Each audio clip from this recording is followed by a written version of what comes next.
Olá, meus amigos, tudo bem? Eu estava sentindo falta de vocês. Vamos dar continuidade aos nossos estudos? Vamos, com certeza. Hoje vamos estudar mais um capítulo do nosso amigo José Carlos de Luca, do livro Cura e Libertação. E o capítulo de hoje chama-se Abismo ou Ponte? Muito interessante. Às vezes a gente acha que estamos caindo num abismo, um problema enorme que se manifesta e a gente se sente caindo no abismo. Mas será que é um abismo mesmo? Ou esse problema vai ser uma ponte para que possamos atravessá-la e encontrar um novo caminho? Vamos pensar sobre isso durante esse capítulo. Então vamos lá, vamos começar. Abismo ou ponte? Não vamos dramatizar a dor. A prova, seja ela qual for, não vem para esmagar, mas para induzir a crescer. A pedra de tropeço pode ser transformada em degrau. Está no próprio homem escolher ser abismo ou ponte. Palavras de Chico Xavier. Como ele diz aqui, a pedra, né? A gente dá uma topada e fala, ai meu Deus, essa pedra aqui está atrapalhando. Nem sempre a pedra está atrapalhando. Essa pedra que a gente esbarra e dá uma parada, né? Pode ser um degrau para melhorar, para a gente se melhorar. Continuando. Ninguém gosta de sofrer. Não achamos que a dor seja absolutamente necessária em nossa vida, mas não podemos deixar de reconhecer que o sofrimento muitas vezes é a única maneira que a sabedoria divina dispõe para nos dar um choque de crescimento. Perfeito isso. É um choque para dar como a gente diz aqui, dar um sacode, né? Às vezes a gente está muito parado, a gente está estagnado, a gente não tem ânimo, né? Para fazer alguma coisa nova, enfim, está na zona de conforto. E o que acontece? De repente vem alguma coisa para mexer com a gente, para dar um toque, dar um chacoalhão e a gente, opa, vou acordar, peraí, tem alguma coisa aqui que não tá bem, vamos mudar. Então, o nosso pai acaba nos dando uma chacoalhada, é isso mesmo, para ver se a gente acorda. Quando o homem se recusa a crescer em seu aspecto intelectual, emocional e espiritual, costumo compará-lo a um carro atolado na lama. Fica atolado porque se opõe à lei da evolução, a qual todos os seres do planeta estão submetidos. O espírito carece de se expandir, assim como um carro que foi concebido para rodar e não para ficar parado na garagem. Carro que fica muito tempo sem uso geralmente costuma apresentar problemas. É o nosso caso, né? Se a gente não cresce, se a gente não evolui, se a gente não... a nossa mente fica ali paradinha, sem pensar, que isso, gente? Não, vamos crescer, vamos evoluir. A gente não pode ficar parado, porque se parar, dá problema. É que nem o carro. Carro parado na garagem, o que vai acontecer? O motor, você vai ligar, o motor não funciona, as peças enferrujam, é a mesma coisa. Excelente essa comparação. O espírito, quando se recusa a crescer, costuma também enfrentar uma série de obstáculos em sua vida. Quanto maior a resistência, maior o sofrimento. Se você tem nós, né, temos a oportunidade de crescer, de melhorar, de evoluir, e a gente não faz isso, a gente vai sofrer, tá? A gente tem as consequências. O que faz o nosso carro atolar é o egoísmo, o sofrimento que causamos aos outros com o nosso modo de ser, a falta de amor a nós, a ausência de responsabilidade sobre nossa vida, a falta de empenho e perseverança com os nossos objetivos, a descrença em Deus, a negação da autoconfiança, a mágoa, o medo e a revolta. Tudo isso nos afunda cada vez mais no lamaçal de uma série infindável de problemas. O sofrimento sempre aparece quando entramos num processo de contração das nossas possibilidades de crescimento, porque, segundo o ensinamento de Jesus, o homem veio à Terra para multiplicar os talentos que Deus lhe concedeu, e assim, agindo, atrapalha toda a condição que Deus nos deu. O que acontece? Deus nos deu talentos e falou que nós precisávamos desenvolver esses talentos para ajudá-lo, inclusive. Nossa missão aqui, como já foi dito em outros capítulos, nós temos que ajudar também, nós temos que ser médicos e não só pacientes. Vocês lembram disso? A gente não pode ser só o paciente, aquele que recebe as coisas porque estamos doentes da alma. Não, a gente às vezes tem que ser médico também. E para isso Deus nos deu talentos. E se a gente fica se afundando nos problemas, a gente não vai ajudar ninguém, muito menos a nós mesmos. Concordam? Mas, recusando-se a crescer, o homem se atrita com a lei divina. E por conta disso se defrontará com sofrimentos dos mais variados. Exatamente. A gente... Não quero evoluir. Tô bem, assim, tô me sentindo bem, tô aqui quietinho na minha zona de conforto, tá ótimo. Não tá. Não está. A gente precisa olhar as oportunidades que passam e a gente precisa pegá-las e com elas a gente crescer. É para isso que Deus nos fez. A gente precisa ter muita atenção com isso. Não podemos ficar na nossa zona de conforto. A gente tem que crescer. A gente tem que evoluir a cada dia. Para aquele que enterra seus talentos nos buracos do medo e do comodismo, acabei de falar, da maldade e da negligência, que não dá o melhor de si para a vida, que se recusa a avançar e a crescer, Jesus o denomina de servo mau e preguiçoso. E diz que pessoas assim serão lançadas na escuridão e ali haverá choro e ranger de dentes. Não se trata, evidentemente, de um castigo celestial, porque Deus não pune ninguém. Gente, isso é importante. Deus não pune ninguém. Ele é nosso Pai. Ele não nos castiga. Nós é que fazemos as coisas que depois temos que arcar com as consequências. Nós, não Ele. Não se trata, voltando, não se trata evidentemente de um castigo celestial, porque Deus não pune ninguém. É o próprio homem que se condena quando passa a levar sua vida como um servo mau e preguiçoso.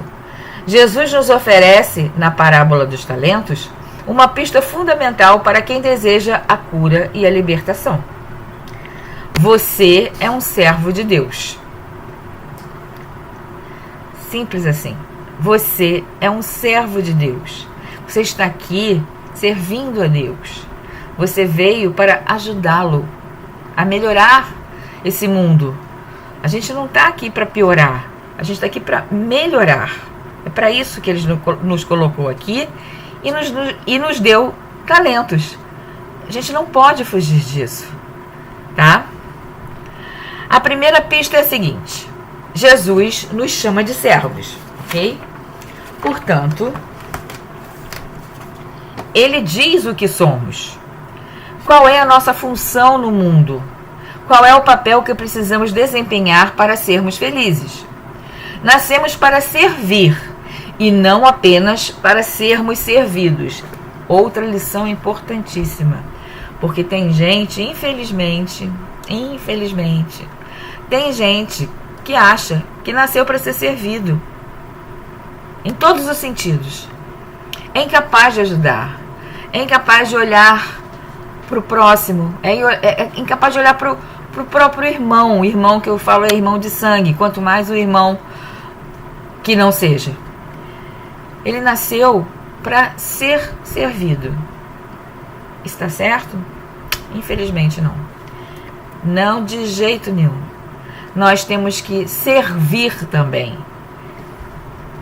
Aí está a raiz de muitos dos nossos males, porque a miúde, a maioria de nós gosta de ser servido e poucos se sentem felizes em servir. A sociedade materialista não dá valor aos que servem, esquecendo-se de que Deus nos serve até hoje, através de infindáveis mecanismos de sustentação da nossa vida física, emocional, social e espiritual. Muitos acreditam que servir é estar por baixo, é algo humilhante, quando Jesus nos revela que, se alguém quiser ser o primeiro, que seja antes o servo de todos. Olha que lição maravilhosa. Às vezes a gente... Vamos, assim, um exemplo bem prático. As pessoas... Você vai num hotel, vai para o hotel, aí o hotel tem camareiras, tem os garçons, tem as pessoas que cuidam do lixo, né? São pequenas funções que, aparentemente, ninguém dá valor. Ninguém dá valor. Tem gente que acha, uma função medíocre, qualquer um pode fazer. E não é assim, gente. Não é assim. Cada um dos funcionários de um hotel, cada um dos funcionários de uma empresa, seja o mais humilde de todos, aquele que lava a louça do cafezinho, não é nem quem serve, tá? Todos têm a sua importância. Essas pessoas estão ali para servir. E se elas faltam, vira um caos. Um caos. Isso eu estou dando um exemplo bobo, né? E na vida a gente tem que servir. A gente precisa amparar o outro. A gente precisa ouvir o outro. A gente precisa servir. Acabei de falar no iniciozinho sobre sermos médicos, não só sermos os doentes que precisam de cuidados. Falamos isso num outro capítulo. A gente precisa também usar isso para o servir. Não é ser servido o tempo todo. A gente precisa servir também. E servir não é humilhante. Pelo contrário, você ajudar uma pessoa, você fazer um serviço, seja ele qual for, mas que possa trazer ajuda para alguém, para o outro, é maravilhoso. Vamos ficar refletindo sobre isso? Servir é importante. Servir nos ajuda a evoluir. Somos um servo de Deus. Ignoramos que, servindo desinteressadamente ao nosso semelhante, acionamos os mecanismos da nossa evolução. Ao contrário daquele que vive para ser servido e que apenas retarda seu progresso. Olha, quem não faz nada pelo outro, né? Só retarda o progresso. Fica lá. E demora, e demora, e demora. Para subir um degrauzinho, como demora. Quem serve conquista méritos preciosos, amplia suas capacidades e talentos, encontra um verdadeiro tesouro de bênçãos, pois entra em harmonia com a lei espiritual da abundância. Jesus afirma que veio para que nós tivéssemos vida, e vida em abundância. A provisão de Deus é infinita. Os celeiros divinos estão fartos de bênçãos a todos os filhos que assumam essa condição de trabalhadores do Pai. Olha que lindo, gente. O que a gente mais precisa são bênçãos. Porque nesse nosso mundo aqui de provas e expiações, que está tão conturbado, está tão cheio de violência, está tão cheio de intolerância, o que mais precisamos? Bênçãos divinas, bênçãos do nosso Pai, que Ele nos abençoe. É só isso que precisamos, e para isso é só trabalharmos para Ele. Vamos servi-lo ajudando os outros. Não é tão simples. É só você ter um pensamento um pequeno pensamento de auxílio ao seu próximo. Às vezes, uma prece que é tão forte, que é uma coisa tão forte, tão poderosa. As pessoas não têm noção da força que tem uma prece. Uma prece, você já está ajudando, você já está servindo. Pensemos nisso, tá? Para que a lei da abundância me cubra de bênçãos, eu preciso favorecer os outros com a aplicação dos recursos que já disponho. As leis espirituais funcionam na base da reciprocidade. O que você quer receber, primeiramente precisa dar. Vamos pensar sobre isso? Eu quero. Tanta coisa que eu quero. E o que eu posso dar? Se eu quero tanto uma coisa boa, eu vou dar primeiro alguma coisa boa. Quem sabe assim eu consiga receber aquilo que eu quero. Então vamos dar primeiro, tá? Vamos nos dar, vamos nos doar para que possamos receber. E essa bênção vai ser muito, muito, muito bem-vinda. Deus é o patrão mais generoso que existe. Olha, pois remunera abundantemente o servo bom e fiel. Olha que coisa boa. Ser servo de Deus é trabalhar para Deus. E assim devemos nos comportar no âmbito das nossas relações pessoais e sociais. José Carlos de Luca fala: na minha atividade profissional, na dele, eu trabalho para Deus, realizando o melhor ao meu alcance em favor das pessoas que precisam dos meus produtos ou serviços. Na família, eu trabalho para Deus, servindo aos meus familiares. Com os amigos, eu sirvo ao Pai, oferecendo o melhor da minha amizade. Em relação aos menos favorecidos, eu trabalho para Deus, compartilhando com eles os recursos os recursos que eu já disponho. Não nos esqueçamos, porém, que servir é ir além do próprio dever. É oferecer um toque a mais de capricho, gentileza e cuidado. Este é o servo bom e fiel a que Jesus se refere, o qual entrará no gozo do Senhor. Dá para imaginarmos o significado dessa expressão? Entrar no gozo do Senhor. Entrar no gozo do Senhor é participar da alegria de Deus, e assim nossa vida automaticamente se tornará alegre e feliz. A maior ajuda que uma pessoa pode fazer a si mesma é socorrer outra em dificuldade. Meditemos nessas palavras. Meditemos nessas palavras de Jesus. Deem aos outros e Deus dará a você. Gente, isso é maravilhoso. Eu preciso passar adiante aquilo que eu recebo. Eu preciso me doar para o próximo. Quanto mais eu me doar, mais bênçãos eu receberei. Eu tenho que ter um carinho especial pelo meu próximo. No meu trabalho, eu preciso entender aonde que eu posso ajudar. Na minha família, onde é o mais difícil, às vezes ajudar dentro da família é mais difícil do que ajudar fora.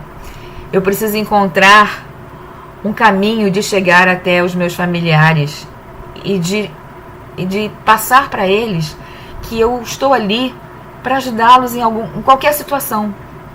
Se precisarem, contem comigo. Aos meus amigos, a minha amizade não é só aquela amizade de festa, né, de encontros, de coisas alegres. Não. É aquela amizade das horas difíceis. É aquela amizade de pegar na mão e dizer: conta comigo. Eu estou aqui com você. Às vezes eu não posso ajudar muito, mas a minha presença, eu estou aqui. Me liga. Qualquer hora. Sabe? Tenham esse olhar apurado sobre como ajudar. Deem a mais do que uma simples atitude. Vão mais fundo. Vamos tentar ir mais fundo e saber aonde é necessária a nossa ajuda, tá? Deem aos outros e Deus dará a vocês. Tão simples assim, né?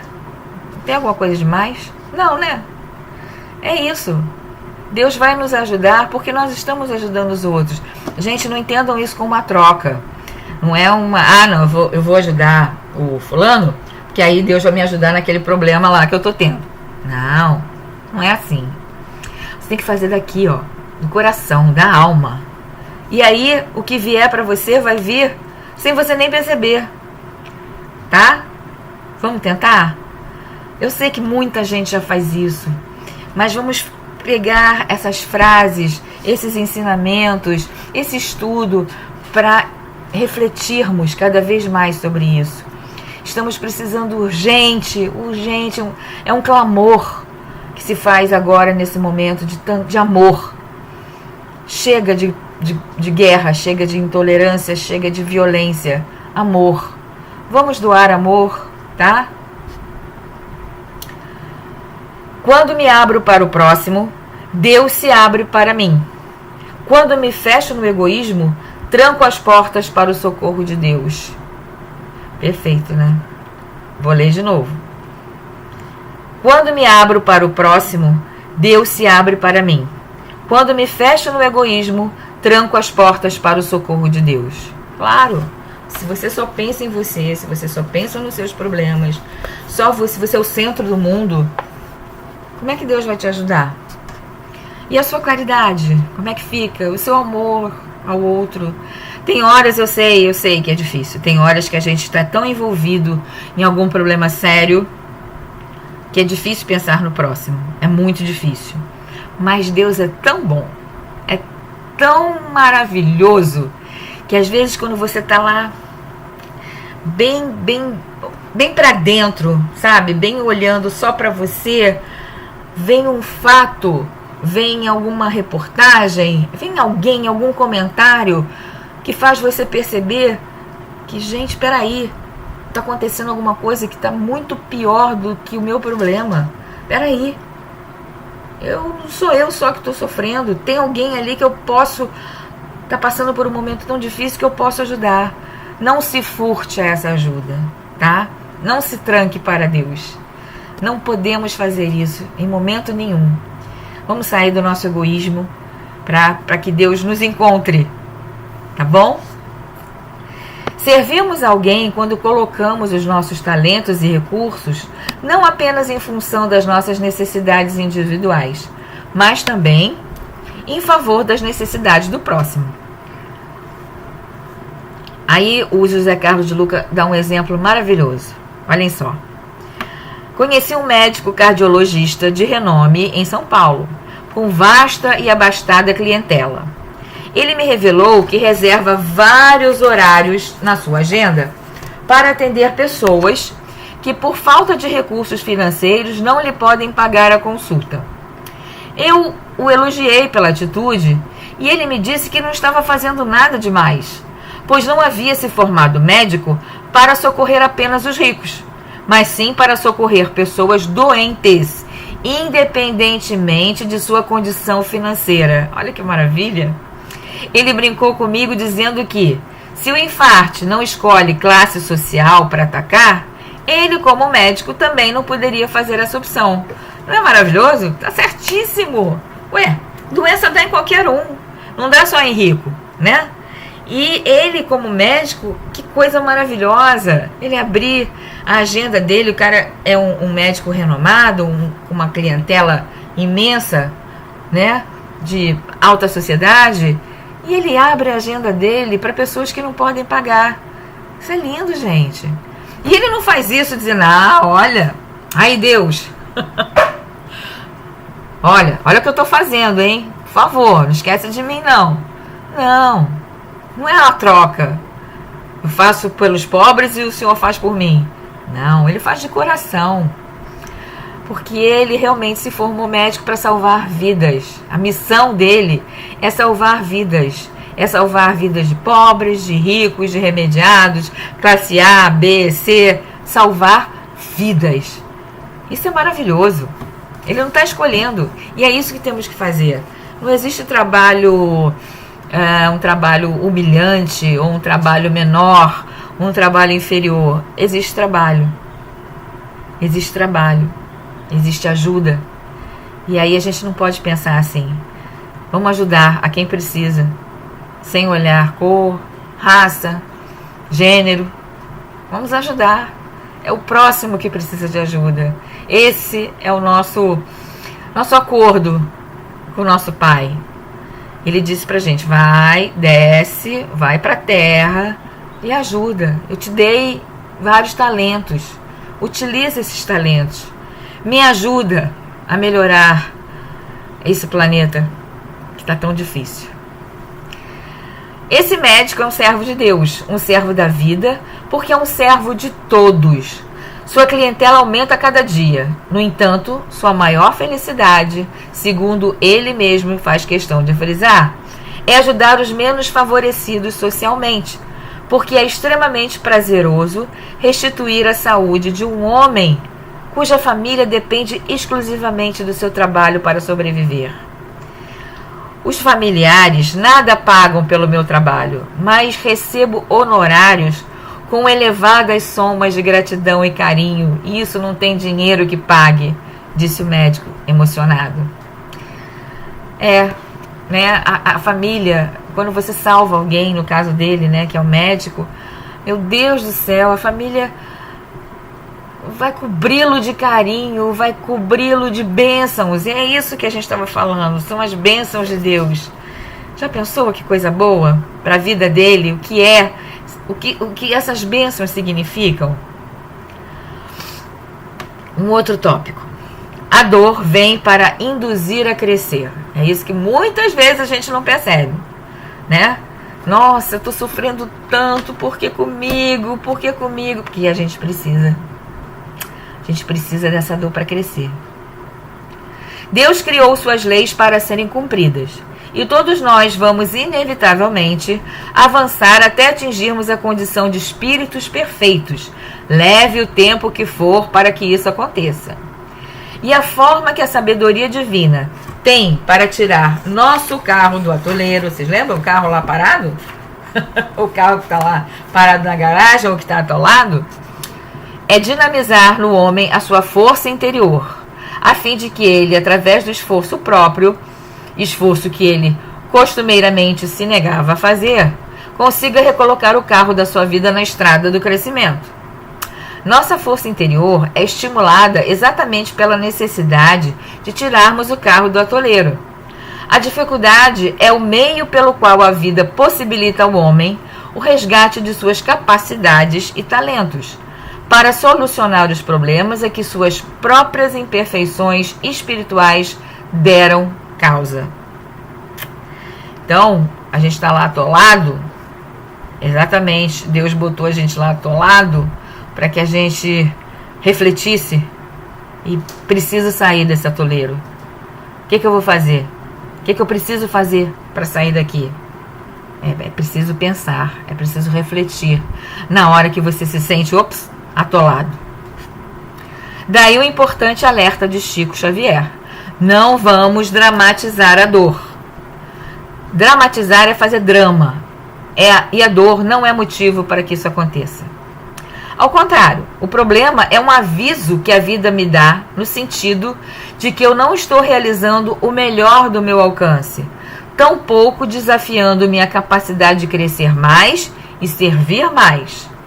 Este sinal deve ser interpretado de forma positiva, para que eu tome as medidas necessárias para agir de conformidade com os recursos e capacidades de que já disponho, ou buscando novas habilidades que já se encontram ao meu alcance. Ok? Entenderam? Claro que sim, mas é só para... A gente precisa buscar na dor o sentido. Por que estamos sentindo aquela dor? Não temos que dramatizar, a dor e sim entender qual é o motivo dela.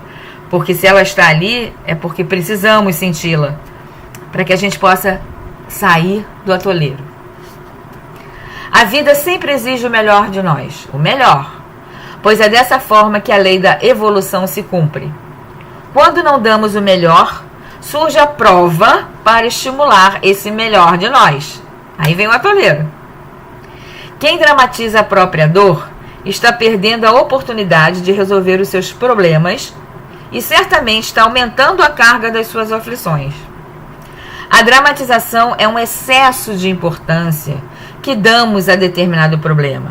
E tudo a que damos importância tende a crescer.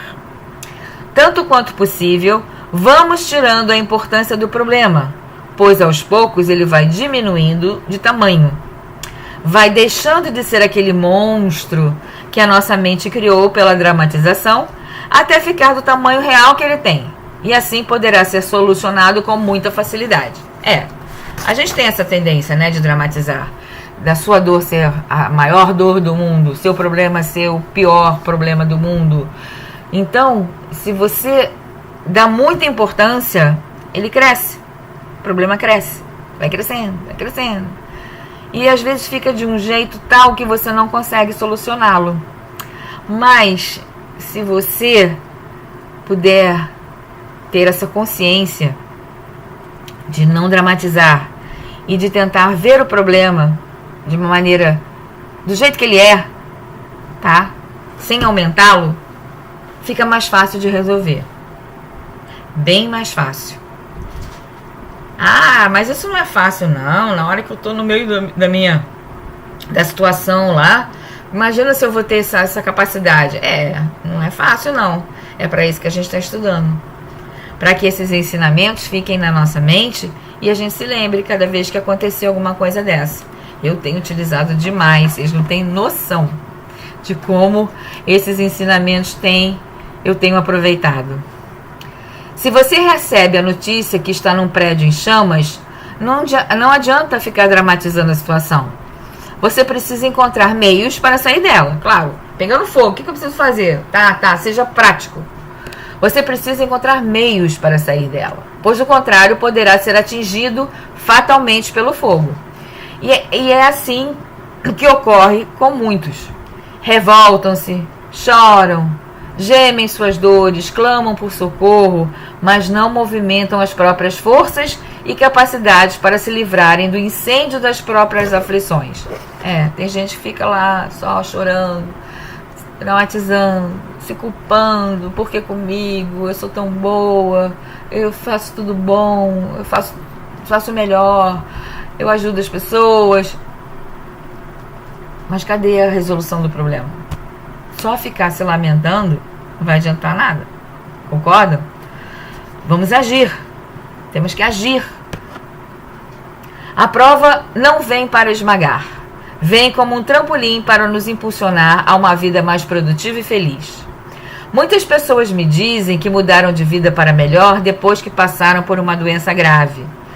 Ante a perspectiva da morte que a doença trazia, elas fizeram transformações tão radicais que reavivaram suas forças interiores, de tal modo que a doença se curou pelo forte impulso da renovação interior.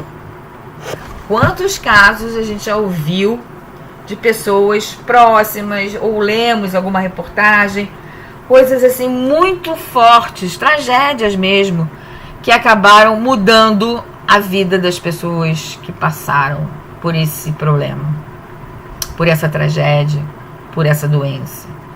Porque a vida muda. Esses problemas fazem com que a gente mude o nosso ângulo de visão. Você se estressa com coisas bobas que quando chega de frente para a morte, você diz, por que eu estava me preocupando com isso? Não vale a pena. E aí acontece a transformação, né? São fatos que fazem com que a gente mude nosso pensamento, mude o nosso modo de encarar a vida.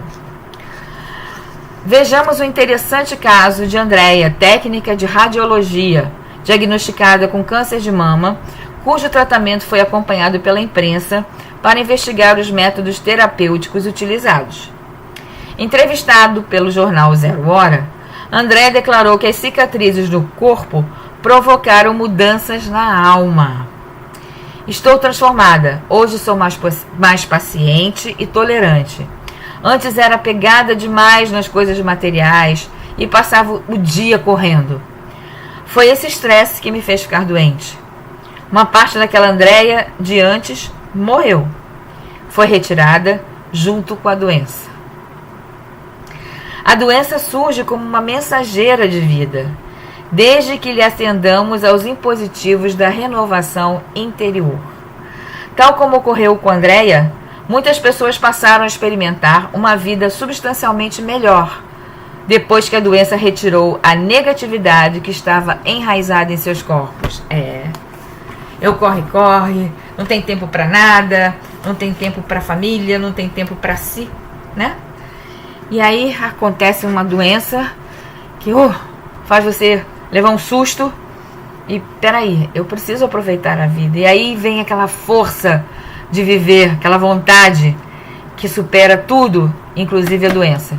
E aí você muda. Vamos falar dessas pessoas que nesse corre-corre eram pessoas revoltadas com a vida e depois passaram a enxergar as inúmeras bênçãos de que eram portadoras. Viviam na ingratidão e depois reconheceram quantas dádivas tinham a agradecer. Desperdiçaram a vida com queixas e depois transformaram suas horas vazias de reclamação em horas cheias de atividades enriquecedoras para si e para o próximo. Demoraram-se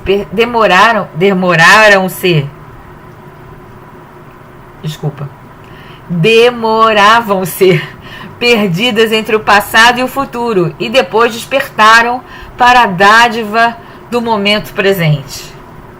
Acreditavam que a doença havia lhes trazido a morte e, posteriormente, reconheceram que a doença veio apenas para lhes trazer a vida que haviam esquecido de viver.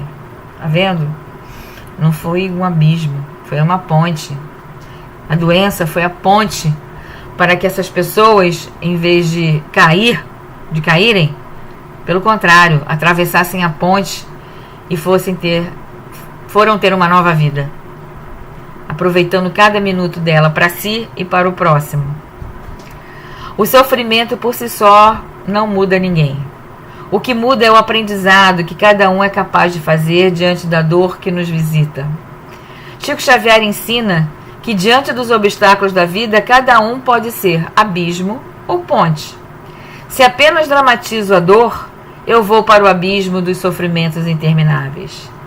Mas se interpreto a dor como um aviso de que eu não estou dando o melhor de mim para a vida, transformo a dor em ponte para o meu progresso e felicidade. Tudo é uma questão de escolha. Escolha que cada um de nós está fazendo a cada minuto da nossa existência. A melhor escolha que cada um pode fazer em sua vida é o amor. A melhor escolha que cada um pode fazer em sua vida é o amor. Sofremos porque não escolhemos o amor nas mais diversas situações existenciais. Tratar bem alguém é escolher o amor. Oferecer um bom serviço a um cliente é escolher o amor. Cuidar bem de si mesmo é escolher o amor.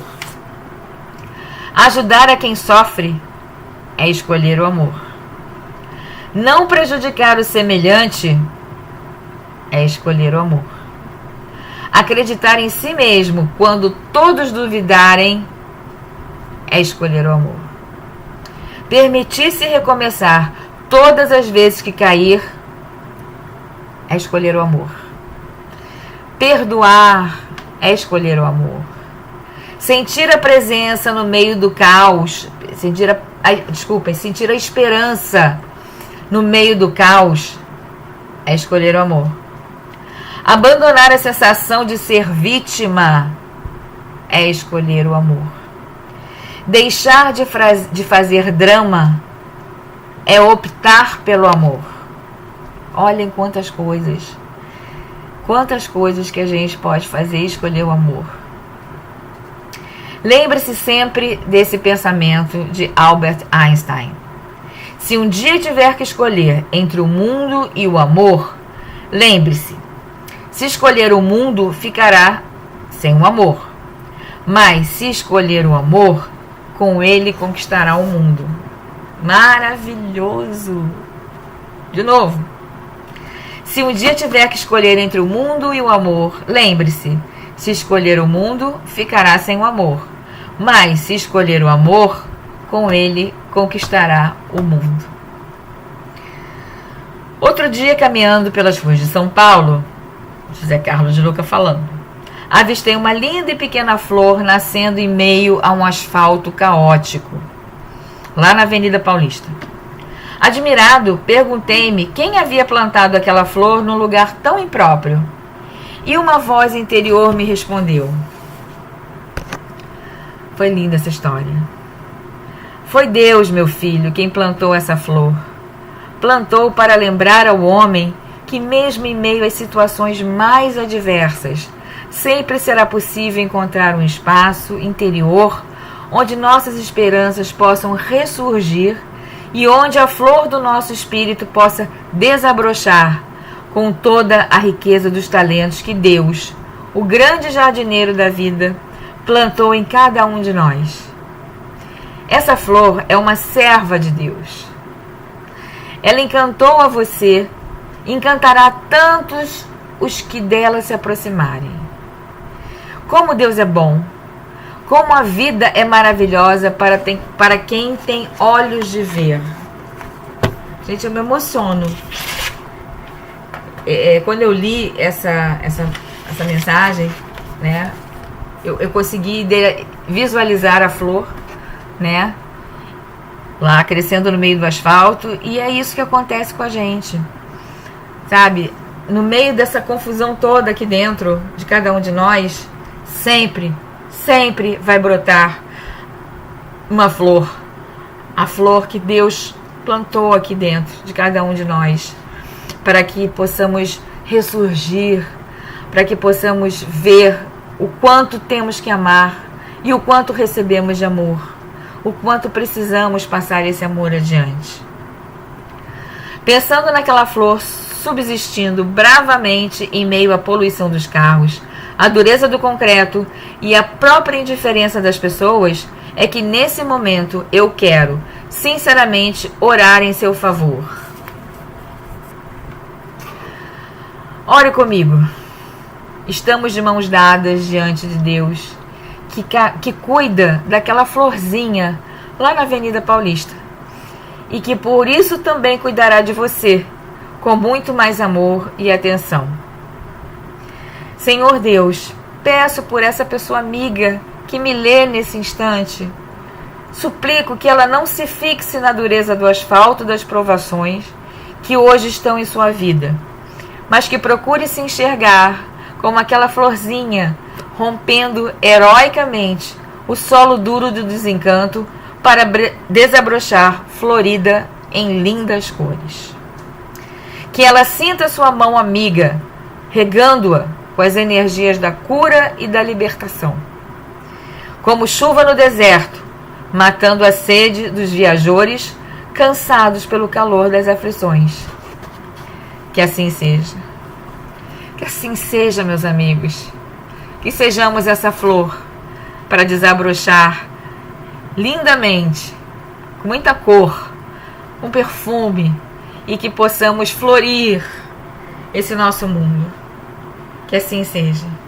Um grande beijo para todos vocês e espero vê-los no próximo capítulo. Até a próxima semana. Um beijo para todos.